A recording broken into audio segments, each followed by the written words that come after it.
everything you need. It's dark, it's gritty, it's rainy, it's moody. It's got good fights.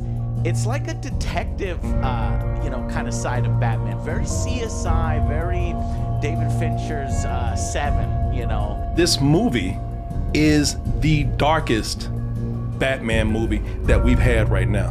When I say dark, I'm talking about like I can't see shit. I'm like, I'm kind of like, is that you, Batman? Who that?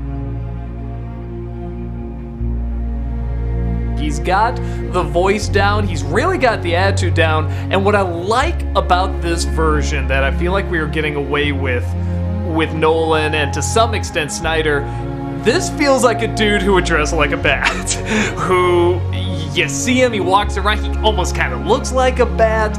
When the Batman is solving some of these mysteries, he completely throws the value of human life out the window.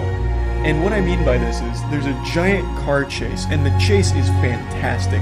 What happens in this chase scene is, Batman is so fixated on catching the guy he's chasing, he completely disregards all of the lives around him that are lost. So when, of course, Batman inevitably gives the whole speech about why taking lives is wrong, it really loses a little bit of its impact, because it's like, bro, you were directly responsible for at least like 100 people that died on that interstate. I think he might have won that fight, I'm not sure. The Riddler. And although I will always have an affinity for Jim Carrey as that character, this really brings the Riddler down to earth and makes him feel like someone that could feasibly pop up one day. This is the most disturbing Batman movie that we've had. A dude comes out and there's a bomb strapped to him, man. And this movie is so dark that they really do make you feel how horrified this guy is.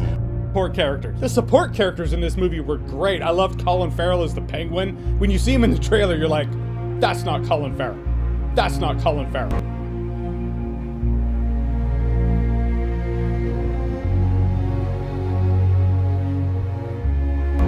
Theme is really great too. Again, when I saw the trailer, I'm like, well, that doesn't sound like blah, blah, blah, blah. Oh, come on, you're just another Inception clone, whatever. But when you see it in the movie, and you see him the way the atmosphere is, and you see him come out of the shadows, and you hear that music, there's just this sense of, oh shit. There's a relationship that blossoms out of nowhere. Batman only shares a couple scenes with this person, and then 15 minutes later, they're in love, it seems. Even though there was really nothing that built up to that. Even though there was really nothing that built up to that. Even though there was really nothing that built up to that.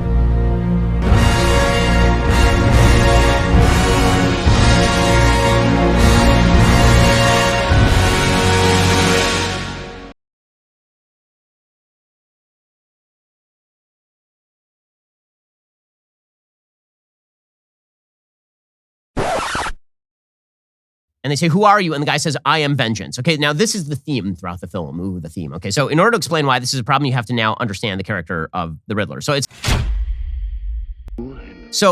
what is this movie about? This movie is about how fighting criminality does not actually help innocent people. He says this at the very beginning. He says, I'm not sure I'm doing any good. Not sure I'm doing Will Robin escape? fighting the criminals. Crime is still up. It turns out that Batman has to stop being Batman. Batman has been missing it the whole time. What Batman really has to be is Superman. Batman needs to go into areas like Madison Square Garden and not fight the criminals. He needs to go and lead people with a torch for humanity. He needs to join Jimmy Carter and build houses for homeless people.